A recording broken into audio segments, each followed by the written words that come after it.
கர்த்தருடைய பரிசுத்தமுள்ள நாமத்திற்கு ஸ்தோத்திரம். இன்றைய நாளின் கர்த்தருடைய வார்த்தையாக யோவான் எழுதின சுவிசேஷம் 18வது அதிகாரம் 17வது வசனம். அப்பொழுது வாசல் காக்கிற வேலைக்காரி பேதுருவை நோக்கி, நீயும் அந்த மனுஷருடைய சீஷரில் ஒருவன் அல்லவா என்றாள். அவன், நான் அல்ல என்றான். எனக்கு அருமையானவர்களே, பேதுரு நம் ஆண்டவராக இயேசு கிறிஸ்துவை மறுதலிக்கிறான். எதற்காக? அவன் குளிர் காய்ந்து கொண்டிருக்கிறான். அந்த குளிர் காய்ந்து கொண்டிருக்கிற வேளையில அந்த சேவகர்கள் சொல்லுகிறார்கள், நீயும் இயேசுவோடு கூட இருந்தல்ல, நீ இயேசுவோடு கூட இருந்தவன் அல்லவா என்று சொல்லும் பொழுது பேதுரு தன்னுடைய உலக பிரகாரமான நன்மைக்காக இயேசுவை மறுதலிக்கிறான்.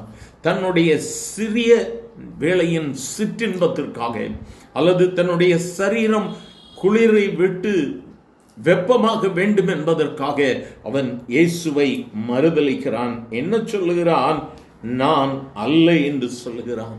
நீயும் இயேசுவுடைய சீஷன் அல்லவா என்று சொன்ன பொழுது அவன் சொல்லுகிறான், நான் அல்ல என்று சொல்லி மறுதலிக்கிறான். இந்த வார்த்தைகளை கேட்கிற எனக்கருமையான தேவ பிள்ளையே, வேதம் இயேசு சொல்லுகிறார் வேதத்தில், உலகத்தில் உங்களுக்கு உபத்திரவம் உண்டு, ஆனாலும் திடன் கொள்ளுங்கள், நான் உலகத்தை ஜெயித்தேன். உபத்திரவங்கள் வரும் பொழுது நம்ம ஆண்டவருடைய பக்கம் நிற்கிறோமா?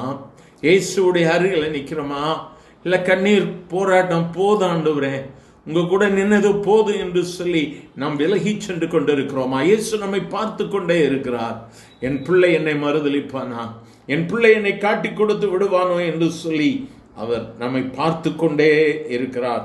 என கருமையானவர்களே, பேதுரு சொல்லுகிறான், நான் அவன் அல்ல, அல்லது நான் அல்ல என்று சொல்லி மறுதலிக்கிறான். இன்று நீயும் இயேசுவோடு கூட இருக்கிறவன், நீ இயேசுவை பிரதிபலிக்கிறவன், இயேசுவனுடைய அடிச்சோடுகளை பின்பற்றுகிறாய் என்று சொல்லி சத்ரு உனக்கு விரோதமாய் சாட்சி சொல்லும் பொழுது நாம் எப்படியாக இந்த நாளிலே எதிர்கொள்ள போகிறோம்? நான் அவன் அல்ல என்று சொல்லுகிறோமாம். உலகத்தின் காரியங்களுக்காக அல்லது என்னுடைய வாழ்வின் நன்மைகளுக்காக என் ஆண்டவர் நான் காட்டி கொடுப்பேனானால் பரம அழைப்பின் பந்தய பொருளை நாம் இழந்து போகிறவர்களாக இருப்போம். என கருமையானவர்கள், இந்த நாளிலே இயேசு நம்மோடு கூட பேசிக் கொண்டிருக்கிறார். பரிசுத்த ஆவியானவர் நம்மோடு கூட பேசிக் கொண்டிருக்கிறார். மறுதலிக்கக்கூடிய சூழ்நிலைகள் வரலாம், இயேசுவை விட்டு தூரம் ஓடுகிற சூழ்நிலைகள் வரலாம், வேதத்தை விட்டு விட்டு நாம் ஓடக்கூடிய சூழ்நிலைகள் வரலாம். ஐயோ, இந்த பாடெல்லாம் போதும், எனக்கு ஊழியமும் வேண்டாம், ஒன்றும் வேண்டாம்னு சொல்லி ஓட வேண்டிய சூழ்நிலைகள் வரலாம். ஆனால் வார்த்தைகளை கேட்கிறதே பிள்ளையே, என் ஆண்டவரை நான் காட்டி கொடுக்க மாட்டேன், இயேசுதான் எனக்கு வேணும் என்று சொல்லுவாயானால் இன்று கர்த்தர் உன்னை ஆசீர்வதிப்பார். நோக்கி பார்க்கலாமா? எங்கள் அன்பின் ஆண்டவரே, ஆசீர்வதிக்கப்பட்ட இந்த நல்ல கால வேளைக்காக நன்றியப்பா. ஒவ்வொருவர் இருதயத்திலும் ஒரு உறுதியை கொடுங்க ஆண்டவரே. நான் அவன் அல்ல, நான் அல்ல, நான் ஆண்டவருடைய சீஷன் அல்ல என்று சொல்லி மறுதலித்த பேதுருவை, இந்த கல்லின் மேல் என் சபையை கட்டுவேன் என்று சொல்லி பாதாளத்தின் வாசல்கள் மேற்கொள்ள முடியாதபடிக்கு கட்டுவேன் ஆண்டவர்.